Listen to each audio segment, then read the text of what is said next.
தமிழொலி நேயர்களுக்கு வணக்கம். இன்றைய காலை நேர தலைப்பு செய்திகள். ஜனாதிபதி அனுரகுமார திசாநாயக்க மே மாதம் வியட்நாமுக்கு உத்தியோகபூர்வ விஜயம் மேற்கொள்ள உள்ளதாக தெரிவிக்கப்படுகிறது. வியட்நாம் ஜனாதிபதியின் அழைப்பின் பேரில் அனுரகுமார திசாநாயக்க உத்தியோகபூர்வ விஜயம் மேற்கொள்ள உள்ளார். மேலும் இலங்கைக்கு உத்தியோகபூர்வ விஜயம் மேற்கொண்டுள்ள வியட்நாமின் துணை சபாநாயகர் இலங்கையின் சபாநாயகர் ஜெகத் விக்ரமரத்னவை சந்தித்த போது உத்தியோகபூர்வ விஜயத்தை உறுதிப்படுத்தினார். எதிர்வரும் பண்டிகை காலத்தை இலக்கு வைத்து அதிக விலைக்கு அரிசியை விற்பனை செய்யும் வர்த்தகர்களை அடையாளம் காண்பதற்கான சுற்றி வளைப்புகள் அதிகரிக்கப்பட்டுள்ளதாக நுகர்வோர் விவகார அதிகார சபை தெரிவித்துள்ளது. பல்வேறுபட்ட இடங்களில் அதிகரிக்கப்பட்ட விலைகளின் கீழ் சில வர்த்தகர்கள் மற்றும் ஆலை உரிமையாளர்கள் அரிசியினை விற்பனை செய்வதாகவும் அரிசி தொகையை பதுக்கி வைப்பதாகவும் முறைப்பாடு கிடைக்கப்பெற்றுள்ளதாக அந்த அதிகார சபை குறிப்பிட்டுள்ளது. இதன்படி இந்த வருடத்தின் நிறைவடைந்த காலப்பகுதியினுள் அதிக விலைக்கு அரிசியினை விற்பனை செய்த 500க்கும் அதிகமான வர்த்தகர்களுக்கு எதிராக சட்ட நடவடிக்கை எடுக்கப்பட்டுள்ளதாகவும் அந்த அதிகார சபை தெரிவித்துள்ளது. உள்ளூராட்சி தேர்தல் முடியும் வரை அரசாங்க அச்சக அலுவலகத்தின் அனைத்து ஊழியர்களின் விடுமுறையும் ரத்து செய்யப்பட்டுள்ளது.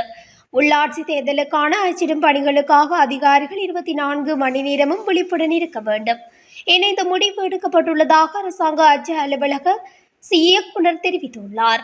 அரசாங்க அச்சக அலுவலகத்திலும் பாதுகாப்பு பலப்படுத்தப்பட்டுள்ளது. அரசாங்க அச்சக அலுவலகத்துக்கு வெளியே பாதுகாப்பை வழங்குவதற்காக போலீஸ் சிறப்பு அதிரடிப்படை நடமாடும் ரோந்துகள் மேற்கொள்ளப்பட்டு வருவதாக அவர் மேலும் தெரிவித்துள்ளார். திருகோணமலை மட்டக்களப்பு பிரதான வீதியின் மூதூர் ஜின்னா நகர் பகுதியில் கடரக வாகனம் குடை சாய்ந்து விபத்துக்குள்ளாகியுள்ளது. குறித்த சம்பவமானது நேற்று மாலை இடம்பெற்றுள்ளது. வீதியில் திடீரென குறுக்கிட்ட சிறுவனை காப்பாற்றுவதற்காகவே திருப்பியதால் கல்லேற்றி வந்த கனரக வாகனம் குடை சாய்ந்து விபத்துக்குள்ளாகியுள்ளது. இந்த நிலையில் கனரக வாகன சாரதி சிறு காயங்களுடன் உயிர் பிழைத்துள்ளார். இதனையடுத்து வாகனத்தில் ஏற்றி வந்த கல் வெளியேற்றப்பட்டுள்ளதாகவும் தெரிவிக்கப்படுகின்றது. மேலும் விபத்து தொடர்பிலான மேலதிக விசாரணைகளை மூதூர் போலீசார் முன்னெடுத்து வருகின்றனர். புதுவருட கொண்டாட்டங்களுக்காக உணவுப் பொருட்களை கொள்வனவு செய்யும் போது எச்சரிக்கையாக இருக்குமாறு பொது சுகாதார பரிசோதகர்கள் ஒன்றியத்தின் தலைவர் உப்பு ரோகண தெரிவித்துள்ளார். எதிர்வரும் பண்டிகை காலத்தை முன்னிட்டு நேற்று முதல் நாடளாவிய ரீதியில் உணவு விற்பனை நிலையங்கள் சோதனையிடப்பட்டுள்ளன. உதாரணமாக இந்த நாட்களில் குறைந்த தரம் அல்லது மீண்டும் பயன்படுத்தப்பட்ட எண்ணெய் விற்கப்படலாம் என சந்தேகப்படுகின்றது. அத்துடன் மசாலா பொருட்கள் கலக்கப்பட்ட உணவுப் பொருட்களில் ஆபத்தான ரசாயனங்கள் இருக்கலாம் எனவும் உபல் ரோகண எச்சரிக்கை விடுத்துள்ளார். குருநாகலில் இருந்து கொழும்பு கோட்டை நோக்கி செல்லவிருந்த ரயில் அதன் சாரதியின் செயற்பாட்டால் சுமார் 1.5 மணித்தியாலங்கள் தரித்து நின்றுள்ளது. சர்ச்சைக்குரிய ரயில் ஓட்டுநரின் பட்டியல் உணவுப் பொதி சரியான நேரத்தில் இல்லாததால் ரயிலை இயக்க ஓட்டுநர் மறுத்துள்ளதாக தெரிவிக்கப்படுகிறது. இந்த நிலையில் சாரதியின் செயற்பாடு குறித்து ரயில்வே திணைக்களம் விசாரணைகளை ஆரம்பித்துள்ளது. இந்த 20ஆம் தேதி மதியம் இந்த சம்பவம் இடம்பெற்றுள்ளது. குறித்த நேரத்தில் ரயிலை இயக்க மறுத்த இந்த ஓட்டுநரால் பெருமளவு பயணிகள் சிரமப்பட்டனர். பயணிகளின் கடுமையான எதிர்ப்பினை அடுத்து சுமார் 1 மணி நேர தாமதத்தின் பின்னர் ரயிலினை இயக்க ஓட்டுநர் நடவடிக்கை எடுத்ததாக தெரிவிக்கப்படுகிறது. யாழ்ப்பாணத்தில் தொலைத்தொடர்பு கோபுரங்களின் மின்கலங்களை தொடர்ச்சியாக திருடி வந்த குற்றச்சாட்டில் கைதான கடற்படையின் முன்னாள் சிப்பாய் உட்பட 5 பேரையும் எதிர்வரும் 4ஆம் தேதி வரை விளக்கமறியலில் வைக்க யாழ்ப்பாண நீதவான் நீதிமன்றம் உத்தரவிட்டுள்ளார். சந்தேக நபர்கள் யாழ்ப்பாணத்தில் மாத்திரம் 192 மின்கலங்களை திருடியுள்ளனர் எனவும் திருடப்பட்ட மின்கலம் ஒன்றின் பெறுமதி சுமார் 1 லட்சம் ரூபாவுக்கும் அதிகம் எனவும் போலீசார் தெரிவித்தனர். நீதிமன்ற உத்தரவின் பேரில் களுத்துறை கொகலான பிரதேசத்தில் உள்ள சிறுவர் பராமரிப்பு மத்திய நிலையத்தில் தடுத்து வைக்கப்பட்டிருந்த 2 சிறுவர்கள் அங்கிருந்து தப்பி சென்றுள்ளதாக களுத்துறை தெற்கு போலீசார் தெரிவித்தனர். தப்பியோடிய சிறுவர் இருவரும் சிறுவர் பராமரிப்பு மத்திய நிலையத்தில் சுத்தம் செய்யும் நடவடிக்கைகளில் ஈடுபட்டிருந்த நிலையில் கழிவறைக்கு செல்வதாக கூறிவிட்டு அங்கிருந்து தப்பி சென்றுள்ளதாக போலீசார் தெரிவித்தனர்.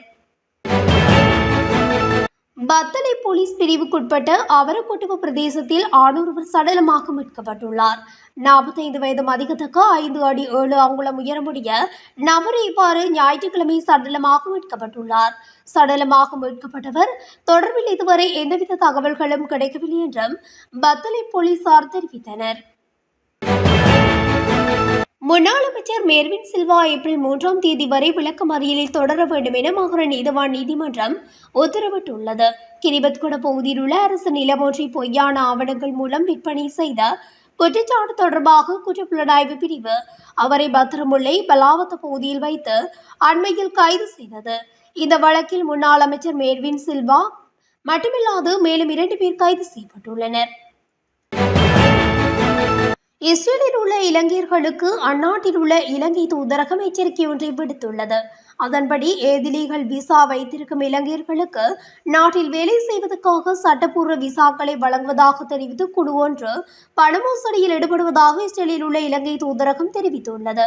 அத்துடன் சட்டப்பூர்வ விசாக்களை வழங்கும் திட்டம் எதுவும் செயல்பாட்டில் இல்லை எனவும் இதுபோன்ற பொய்யான வாக்குறுதிகளை நம்பி பண மோசடி செய்பவர்களிடம் ஏமாற வேண்டாம் எனவும் இஸ்ரேலுக்கான இலங்கை தூதர் நிபல் பண்டார மக்களை வலியுறுத்தியுள்ளார்.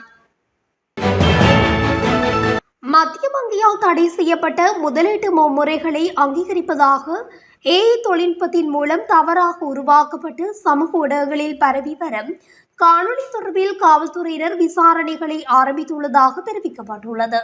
சட்டத்தால் தடை செய்யப்பட்ட முதலீட்டு முறைகளை மத்திய வங்கி ஆளுநர் அங்கீகரிப்பதாக தவறாக சித்தரிக்கும் இந்த காணொலிகளின் நோக்கம் மக்களை முதலீடு செய்ய வழிநடத்துவதாகும் என அறிக்கையில் சுட்டிக்காட்டப்பட்டுள்ளது. இத்தகைய மோசடி நடவடிக்கைகளுக்கு இரையாகாமல் தகவலின் துல்லியத்தை சரிபார்க்க மத்திய வங்கியின் அதிகாரப்பூர்வ வலைதளமான www.cbsl.government.lk மற்றும் அதிகாரப்பூர்வ ஆதாரங்களை அதனூடாக பார்க்க முடியும் எனவும் கேட்டுக்கொள்ளப்பட்டுள்ளது. பண்டாரவளையில் இருந்து வெள்ளவாயை நோக்கி பயணித்த தனியார் பேருந்து ஒன்று பதுளை பண்டாரவளை பிரதான வீதியில் டோவா பகுதியில் நேற்று பிற்பகல் முச்சக்கர வண்டி மற்றும் வேன் மீது மோதியதில் 7 பேர் காயமடைந்து பண்டாரவளையில் உள்ள பதுளை போதனா மருத்துவமனையில் அனுமதிக்கப்பட்டதாக எல்ல காவல்துறையினர் தெரிவித்தனர். காயமடைந்தவர்களில் 4 பெண்கள் மற்றும் 3 ஆண்கள் அடங்குவதாகவும் அவர்களில் தனியார் பேருந்தின் நடத்துனர் மற்றும் முச்சக்கர வண்டி ஓட்டுநர் ஆகியோர் அடங்குவர் என்றும் காவல்துறையினர் குறிப்பிட்டனர். நேற்று காலை பதுளை பண்டாரவளை வீதியில் திக்கராவ பிரதேசத்தில் இடம்பெற்ற விபத்தில் 2 காயமடைந்துள்ளதாக போலீசார் தெரிவித்துள்ளனர். சாரதியின் கட்டுப்பாட்டை இழந்த லோரியொன்று வீதியை விட்டு விலகி குடை சாய்ந்ததில் இந்த விபத்து இடம்பெற்றுள்ளது. பதுளையிலிருந்து பண்டாரவளை நோக்கி அரிசி மூடைகளை ஏற்றிச் சென்ற லொரியொன்றை இவ்வாறு விபத்துக்குள்ளாகியுள்ளது. விபத்தில் லோரியின் சாரதியும் உதவியாளரும் காயமடைந்துள்ள நிலையில் சிகிச்சைக்காக வைத்தியசாலையில் அனுமதிக்கப்பட்டுள்ளனர். இத்துடன் தமிழொலியின் இன்றைய காலை நேர தலைப்பு செய்திகள் நிறைவடைகின்றன. தொடர்ச்சியாக செய்திகளை அறிந்து கொள்ள தமிழொலி ஊடகத்துடன் இணைந்திருங்கள். நன்றி, வணக்கம்.